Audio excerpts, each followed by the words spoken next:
Hey guys, how's it going? Austin here, and in this video, we're going to be taking a look at 5-Minute Fantasies Week 13, Booming and Busting Quarterbacks.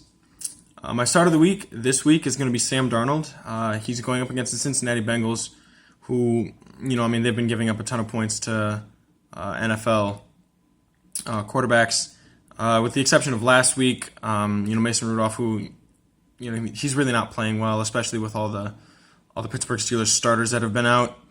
But Sam Darnold and his complement of players so far, they're starting to look like what they should have had early on in the season, back before he got sick. I'm also going to say start Nick Foles, the Jacksonville Jaguars quarterback. He's going to be going up against the Tampa Bay Buccaneers, who have one of the best run defenses in the NFL and also one of the worst pass defenses in the NFL. Those two facts coupled together, make for a really nice game for him. I expect Tampa Bay to score a few points. They normally do.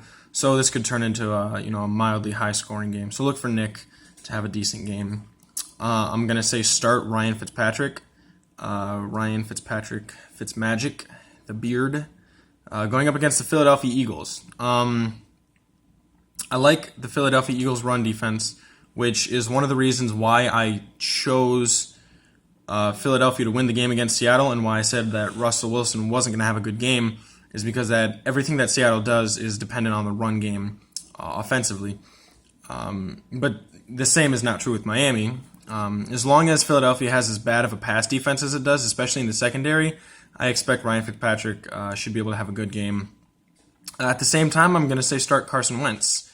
I think that going up against the Miami Dolphins, there's a lot of points to be had. There's a lot of third downs to be converted that, a lot of teams can get you off the field for that Miami just can't. And then I'm going to say start Aaron Rodgers going up against the New York Jets. I know he just had 30 attempts for 90 yards and a fumble or something like that up against the San Francisco 49ers. But the 49ers present a very, very unique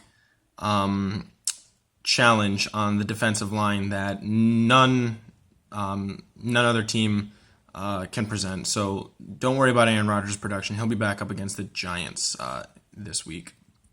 And the quarterbacks to sit.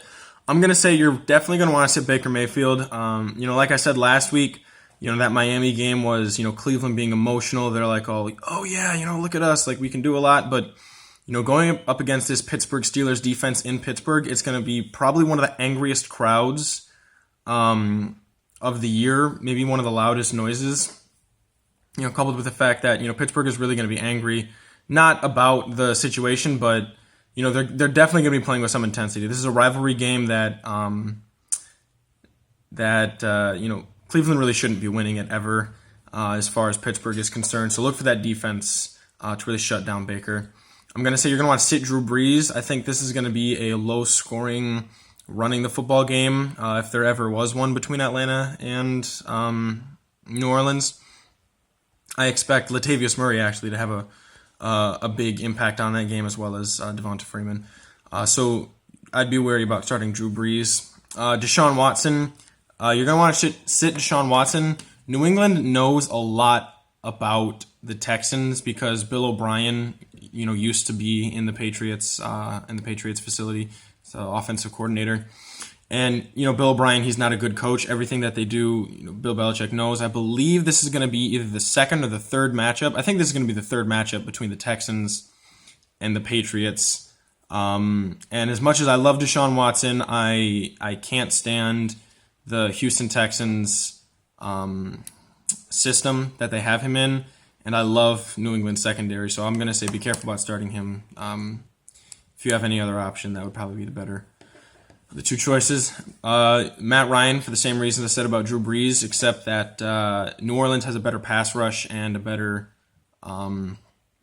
shutdown number one corner, at least. To go along with the fact that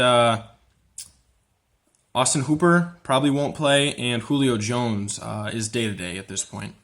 And then I'm also going to say sit Jimmy Garoppolo because Baltimore presents a lot of interesting matchups defensively that are going to be really difficult for the San Francisco 49ers in the passing game. I think this could be a low-scoring game initially, at least. I think Baltimore's going to win it. I think they're going to pull away.